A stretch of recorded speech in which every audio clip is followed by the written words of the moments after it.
Uncle John and I took a walk back to town, past the potholes, rusted-out cars, and abandoned buildings, the symptoms of a town growing old. As a cold September rain washed over us, we found our way back to the corner pub where we'd first met. We stopped to grab a bite and rest up. It had been a long day. John ordered 3 beers for himself. I settled for a plate of fries and a Coke. He leaned back and pulled a long strand of hair from his head. There was barely any resistance. It practically fell off. Bad timing, he sighed. Didn't know hair loss was a thing in our family. I smiled. It isn't, said John without looking up. But as I'm sure you've noticed, I'm not exactly a paragon of health. You've never told me what it does to you, you know. Whatever that is. I didn't. Never. John chugged one of his beers and thought about it for a minute. Once he was sure we were alone, he lowered his voice. Remember that sludge you got infected with? That was a sort of an unrefined metal goo. Same stuff that Hatchet made Blameless out of. Sure, I nodded. Why not? I've told you about how Hatchet refined it. Made stuff with it. Computer components mostly. But Blameless, it wants to spread, to reach out.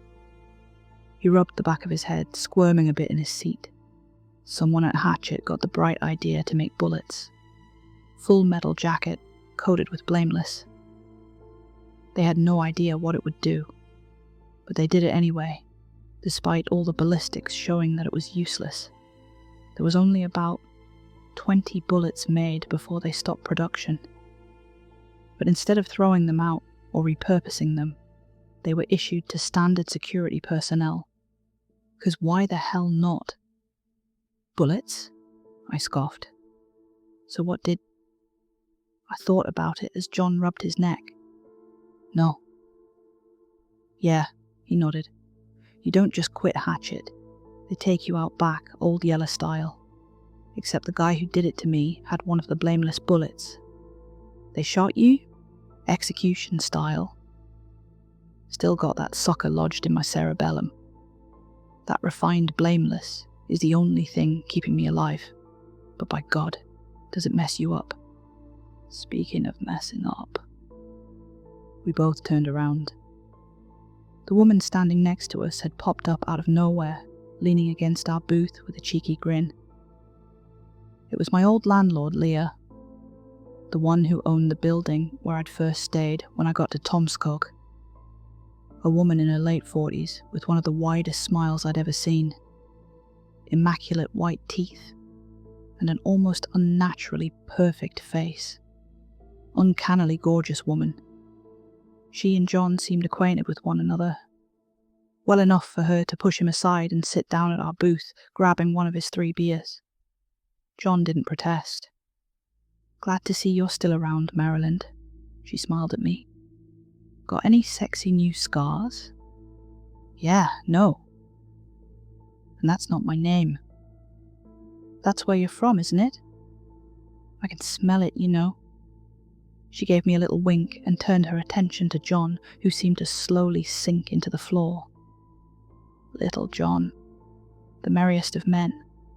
My dear brother told me he'd spotted a bit of smoke rising from your chimney. Yeah, John nodded. Burned it all to the ground. Oh dear. What a predicament. She sipped her beer and slid the glass over to me. I was about to pick it up, like it had been a gift. But John just subtly shook his head. I got the impression that I shouldn't accept anything freely given from this woman.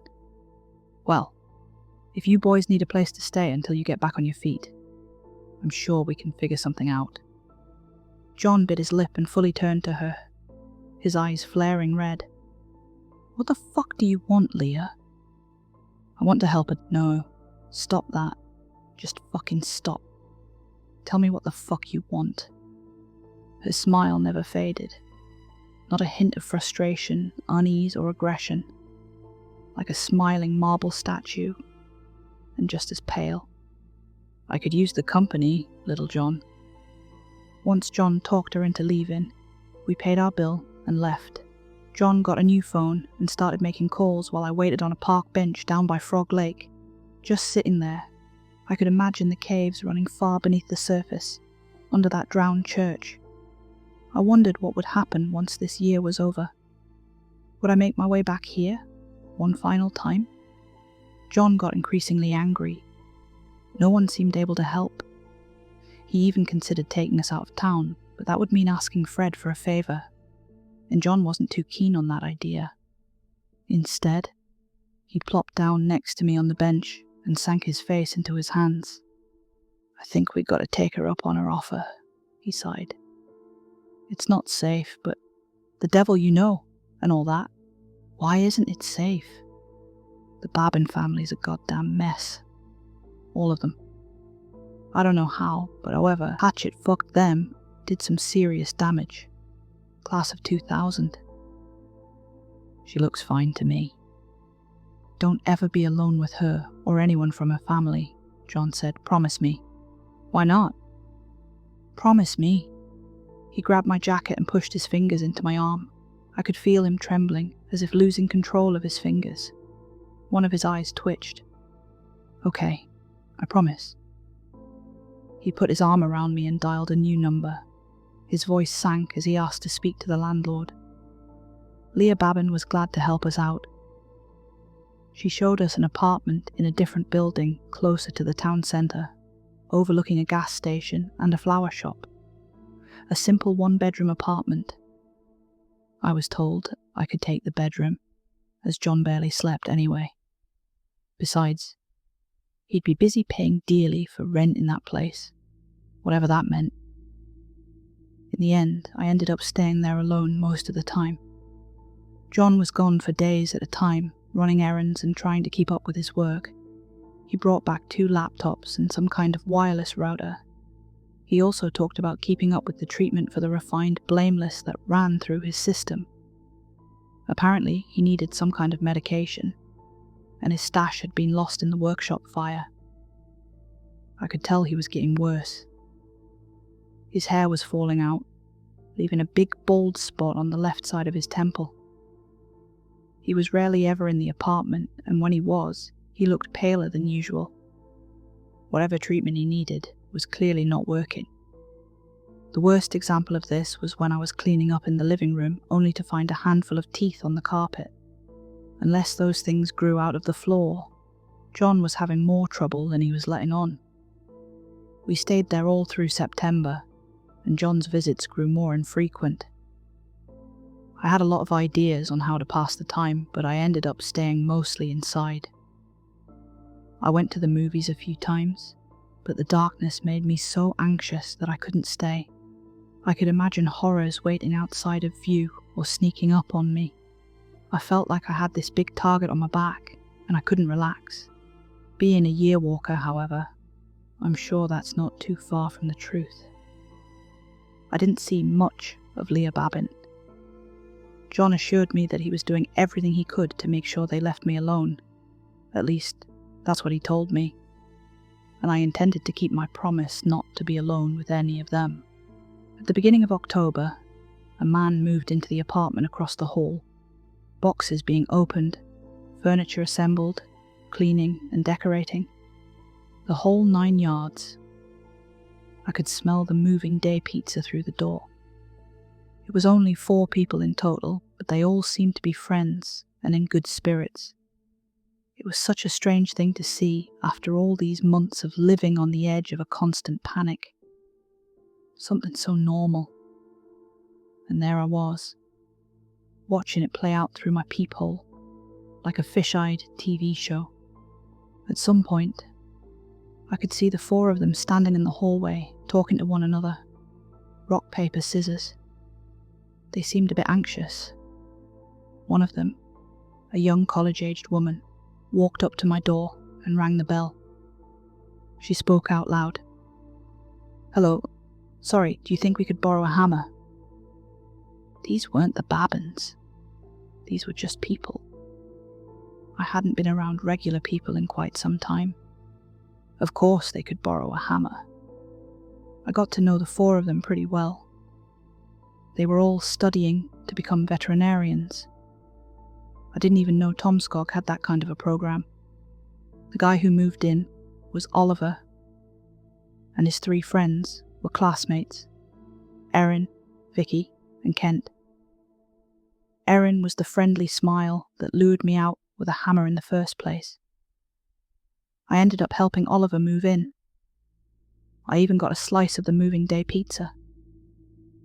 Over the next week, I met the veterinarians 3 times. I came along to a cafe, we went to the pub, and we took a ride up to Mankato. For a while, I was the nice neighbour, and that was all I wanted to be. Not a year walker, not a digman, just me. It was nice to be me for a while. Oliver would knock on my door and just check in on me every now and then, offer me leftovers, ask if I wanted something from the store. I explained to them that I had a sick uncle who I took care of, just to stop the questions about me staying inside so much. They didn't question it. If anything, they admired me. I was quite fond of Oliver. He had a sad, resting face, but a rare smile that could light up a room. He reminded me of Eeyore. Every day at lunch, Oliver would go back to his apartment and get a snack from his kitchen. Sometimes he'd get one for me. It sort of turned into this routine, where he'd knock on my door at lunch, and I'd walk over and sit with him for a while. Sometimes I'd get a sandwich, or a power bar. He'd vent about his studies, and the stress of prepping for tests. The intricacies of everything from livestock hoof care to administering anesthesia to house cats. There was always something going on in Oliver's ordinary world, and even a glance at it gave me ideas of what to do once all of this was over. With a bit of help from John, I might be able to go to culinary school. It was the 2nd Thursday of October when Oliver once again knocked on my door for lunch. I walked up to the door, opened it, and stopped dead in my tracks. That wasn't Oliver. Just inches from my face was a pale man with oil-slick black hair. He had a hawk-like nose and pupils that were so large and dark that his eyes looked black. Despite his awful posture, he was taller than me. He leaned against the doorframe with a casual pose, staring daggers at me. "Hi there," he smiled. His gums were beet red, and his teeth looked smaller than usual. A very odd-looking man overall. Gave me the creeps. He had this strange way of saying almost every R with a rolling tongue. "I'm here about the light fixture," he continued. "I didn't call about a light fixture." "You didn't?" Without a second thought, he placed a cold hand flat on my cheek and stared into my face. It was so sudden that I didn't know how to react. He wasn't doing anything outright threatening, but I felt like a gazelle being stared down by a lion. He did this uncomfortable gulping noise, like a cat getting ready to throw up. "Sorry," he said. "Wrong door." He backed away and stepped outside. He kept staring at me, not really letting the conversation end. "You're John's kid, right?" "And you are?" I asked. "Roy," he said. "I fix things." I remembered a Roy. Last time I lived in one of Leah's apartments, and the bathroom was messed up. It was Roy who fixed it. I never met him personally, but he barely even charged me for it. "Right, Roy." I nodded. "You're with, Leah?" "Her brother, yeah," he grinned. "I thought John would be staying here." "Sometimes, yeah. But not now," he nodded. "Right now it's just you. All alone." He pointed at me with a pale hand, making finger guns. "Keep it cool, kitten." After that meeting, I got a bit more careful about opening the door. Roy started coming by every now and then, pretending to fix something in Oliver's apartment. He seemed to look at the light from the peephole in my door. Apparently, you can see when someone's looking out at you. At least Roy could see it. He'd make that gulping sound and just stare at the peephole, like he was looking straight through the door. Sometimes he'd chuckle to himself, or mouth hello at me, or just gulp a little. Sometimes, even if Oliver was the one knocking, I'd be reluctant to open. Roy would be standing at the end of the hallway looking at us. Apparently, Oliver wasn't having these issues with him. It was just me. Figures. The next time John came over, he was looking worse. He wore an eye patch, and he had several cuts on his face. He had a brand new pair of leather gloves, which he refused to take off.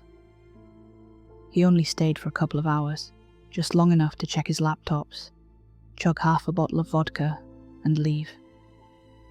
I tried telling him about Roy, but John just shook his head. "He won't touch you," he said. "Leah would tear his goddamn head off." I wasn't convinced. Roy seemed a little bit too eager to get to know me. He'd gotten so bold as to ring the bell at times, making sing-songy demands of letting him in to check the bathroom lights. It was the kind of tone where someone says they're joking, but they're not really joking. I wasn't taking any chances. I knew that I'd walk into that living room to find him there someday, and I didn't like that thought. Not one bit. So I started hiding weapons all over the place. A hammer taped to the bottom of a chair, a knife under the pillow, a crowbar next to the umbrella. I started putting up a chair against the door handle as I slept, so I'd at least delay someone trying to break in. Oliver took notice, and he didn't like it. He insisted that I talk to the landlord about it. It was hard to explain why I couldn't, and why I wasn't allowed to do so. I could only refer to a vague arrangement with my uncle. Roy didn't care either way, and his excuses were getting more ridiculous. At one point, he didn't even try. He just straight up asked me to let me in, that he wanted to keep me company. One night, he'd been particularly persistent. I propped up pillows in my bed to make it look like I was sleeping, while I actually slept in the bathtub. I woke up to the sound of a key being slid into the door and the chair being carefully pushed aside. The door opened slightly, just enough for him to peek into the living room. I'd hear that disgusting gulping noise over and over. He was excited. "Let's be friends," he whispered. For a while. I decided enough was enough, and the next day I asked to sleep on Oliver's couch. He was confused, but didn't seem to mind. It'd be nice to be around a normal person. Later that week, Oliver was having a belated housewarming party. All the other veterinary students were invited, and some of their friends. A little over a dozen people in total. I helped Oliver prep for the party. I can make these insane bacon-wrapped water chestnuts in honey barbecue sauce that's just to die for, and I made a whole tray of them. Oliver put up a little disco ball and shared a public playlist where people could add songs, all in the theme of animals. It wasn't exactly a costume party, but sticking to the theme was encouraged. Oliver, being keenly aware of me calling him Eeyore, made himself a tail with a pink ribbon and a little black tassel at the end. I painted my face with black spots around my eyes and called myself a panda. It was a great party. It was amazing just how many people caught the Eeyore reference. People were getting fun drunk, and not the kind of sad drunk that I was used to. Midnight wine talk in the kitchen drunk. Backslapping, I love you man, drunk. We had party games, karaoke, and a drinking game. One of the guys hadn't seen The Room, so we put it on and took a shot every time he said any variation of "what?" I got 9 shots out of that, even after he made a conscious effort not to say it. Just past midnight, the party was going strong. Some more people had joined, and I'd agreed to let the party extend to my place, just so people could have a place to sit and talk, away from the music. Luckily, no one seemed to take note of my barely hidden weaponry.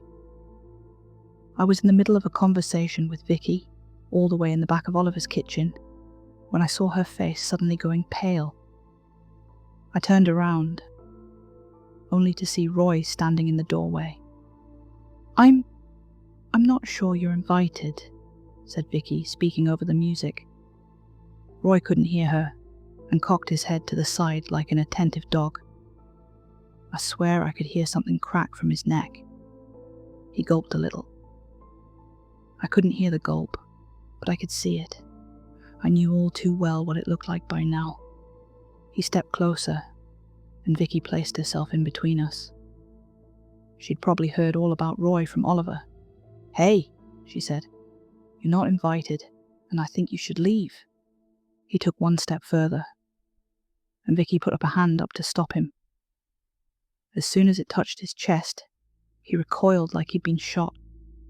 His eyes flared up, going dark, and he made a strange inhaling noise, like an inverse owl screech. He took heavy breaths and looked at Vicky with every little bit of hatred he could muster.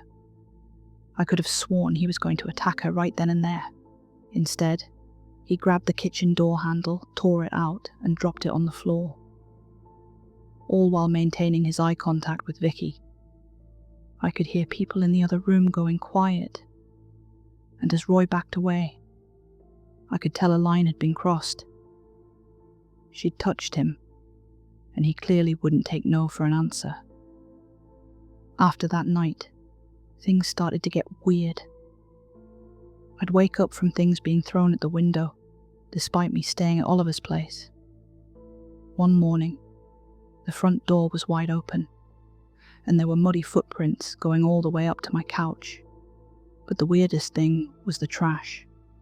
Once when I came back from grocery shopping, Roy had been rifling through the trash, throwing it all out on the kitchen floor like some kind of scorned raccoon. So when he suddenly stopped showing up, that's when I got really worried. By the end of October, there'd been a few days where I'd only seen Roy in passing. He hadn't knocked, he hadn't come by, and he hadn't done anything weird. I'd even started sleeping back in my own apartment again. Everything seemed quiet. Too quiet, if anything. It wasn't until Oliver sat down to talk to me during one of his lunch breaks that it started to make sense. Apparently, Vicky had gone missing. Now I had no evidence, no proof whatsoever. But every fibre of my being was screaming at me that this was somehow Roy's work. Every time I looked at him, he gave me this knowing grin. I knew that fucker had something to do with it. But what the hell was I supposed to say? I couldn't do anything, but Oliver was doing plenty. He'd called the police about Roy several times, but it didn't lead anywhere. The Tomskog Police Department didn't seem bothered by the idea of a missing young woman and a suspected murderer. If anything, they brushed us off a little bit too quickly. Then again, even the police department had hatchet watermarks on their printer paper. Roy had stopped bothering me, but he had turned to something far more sinister. Bothering Oliver. I could hear Roy knock on his door and ask for him to come out. "Oh, Oliver!" he'd cackle. "Wanna go for a drinky wink?" At one point, I got so frustrated that I grabbed the kitchen knife and pulled the door open. I was fully ready to murder this fucker. But the face he made, Jesus Christ, seeing me with that knife brought the biggest, most unnaturally teethy smile to Roy's face that I'd ever seen. Like the grin of a white shark coming out of a human face. His eyes went completely black. I could have sworn he grew a foot taller. All the fight just ran out of me, but Roy was just getting started. He threw himself at me. I barely made it back inside, slamming the door shut. He started making little scratches, like a pleading cat. I could hear the texture of his hair as he rubbed his head against the door handle. "Come on," he laughed. "Don't be such a whittle tease." He had this manic laugh that just kept going higher and higher, mixing into his excited gulping. Like a skipping record, stuck on the most horrifying screech imaginable. That night, I kept trying to call John. I called him over and over and over. He didn't pick up. I couldn't stop shaking, and I could feel my heart all the way into my throat. There was no way Roy was going to stop, and there was nothing I could do. I needed John, or Evan, or anyone who could understand. I didn't want to say anything to Oliver, or his friends. I didn't want to get them involved. Vicky was already missing, and it was my fault. Finally, I got a call back. An unknown number. It could be John, using a new phone, or Roy. I picked it up without saying anything, holding my breath. It was John. "I can't talk much," he sighed. "Is this about the Babins? He's going to kill me. He's not. I promise you he's not. I'm not fucking around, John. He's gonna kill me." "Fine. We'll talk. Go outside in 15 minutes. I got a car." He hung up on me. Those 15 minutes were nerve-wracking. Roy was skulking around somewhere out there, but I couldn't hear or see him anymore. Still, I wasn't taking any chances. I wasn't waiting outside any longer than I absolutely had to. Once 15 minutes had passed, I got a text, and I ran outside. I sprinted down the stairs, almost tripping against the railing. I got all the way down as fast as I could, shot through the front door, and stopped. There was no car. I could feel a heat coming up behind me, creeping up my spine. "I'm pretty good with voices," whispered John into my ear. But it wasn't John. John didn't gulp like that. Something was wrapped around my face, and I was pushed to the ground. Then, nothing. I woke up to the sound of whistling. I couldn't feel my legs, and my hands were cold. Underbrush scratched my face. I was being dragged through a forest. They said I can't do it," Roy muttered, "but I want to do it. I want to do it so bad." Through the haze, I saw black eyes looking down at me, like a pair of blackened full moons, enormous, looming.